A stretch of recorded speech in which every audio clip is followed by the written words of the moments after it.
يا ربنا اعترفنا بأننا اقترفنا وأننا أصرفنا على رضا أشرفنا. Nah, diterangkan di dalam kitab Fathul Mu'in, ya, ini yang perlu diingat buat imam-imam di zaman sekarang yang saya perhatikan, banyak suka menggal-menggal daripada surah-surah, padahal sudah diajarkan oleh ulama-ulama dalam mazhab Syafi'i, ya, terutama yang saya baca dalam kitab Fathul Mu'in, wa suratun kamilah haitsu lam yaridil ba'da kama fit tarawih afdalu min ba'di tawilah wa in tolah. Ya.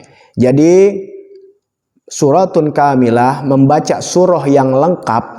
Yang lengkap tuh sampai habis, seperti misalnya qul huwallahu ahad Allahu samad lam yalid walam yulad walam yakul lahu kufuwan ahad. Itu kan pendek. Seperti inna a'tainakal kautsar fasholli lirabbika wanhar inna syani'aka huwal abtar. Nah, itu surah yang lengkap. Atau yang mau panjang seperti Al-A'la, sabbisma rabbikal a'la sampai ya Ibrahim wa Musa. Ya.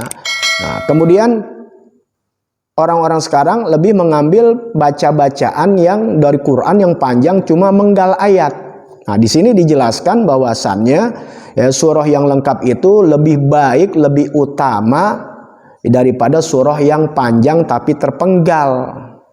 Ya, yang terpenggal ini yang dianjurkan hanya seperti sholat tarawih. Kalau sholat tarawih kan memang kan hatam Quran. Kalau kalian memang hatam Quran di dalam sholat, ya nggak memungkinkan kalian sholat bacaan begitu panjang, maka dipenggal-penggal setiap rokaat. Nah, kemudian tarawih selama 30 hari, berarti satu hari satu juz, ya bisa 30 juz. Tapi kalau sholat-sholat biasa seperti sholat-sholat wajib, sholat dhuhr, asar, subuh, ambillah sholat yang bacaan surah yang lengkap, suratun kamilah. Itu lebih afdol wa in gola sekalipun sedikit. Maaf, kalian baca penggalan dari surah Al-Baqarah, surah dari Al-Imran atau surah-surah lain, tapi penggalan walaupun kalian baca 20 ayat, tapi lebih afdol kalian baca surah Qul huwallah atau Inna a'toina walaupun pendek, itu lebih afdol karena suratun kamilah. Itu yang diperhatikan ya bagi imam-imam.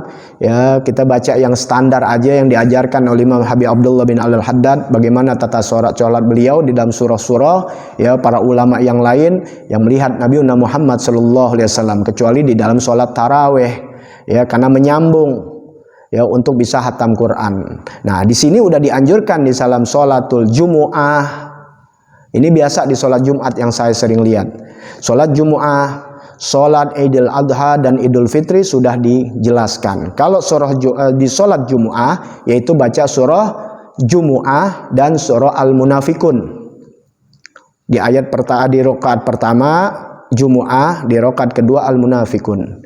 Kalau nggak hafal, ini yang biasa dibaca Nabi. Kalau kita nggak hafal, nah karena Nabi baca ini. Kalau Nabi kadang-kadang bacanya Sabbihis dan Al-Ghasyiyah.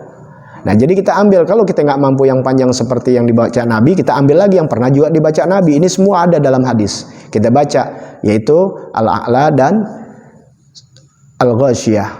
Nah, kalau di dalam Idul Fitri yang dibaca surah Ghaf dan rakaat kedua Iqtarobat setelah itu. Nah, kalau memang nggak mampu, baca surah apa yang dibaca Nabi juga, Al-A'la dan Al-Ghasyiyah. Habib imamnya nggak hafal, ya udah baca Wadduha malam nasroh, yang penting suratun kamilah, ayatnya surahnya yang lengkap. Ya, tapi usahakan kalau kita mengambil imam, tentunya yang hafal paling dikit minimal Al-A'la dan Al-Ghasyiyah untuk mengikuti sunnah Nabi, dan juga makhrajnya benar, karena banyak juga imam asal nyomot akhirnya bacaannya berantakan. Kalau berantakan kan sayang. Ya, kalau surahnya aja berantakan, Al-Fatihah yang wajib. Kalau Al-Fatihahnya nggak benar, tasydidnya, ya bacaannya datar, nggak benar surah Fatihahnya, maka Fatihahnya tidak sah. Kalau Fatihah tidak sah, sholat pun tidak sah. Walaupun itu sholat sunnah ataupun wajib, maka sholat itu tidak sah karena syarat daripada daripada rukun sholat, yaitu membaca Al-Fatihah dengan cara yang benar dan sempurna. Ya, nah inilah yang dijelaskan.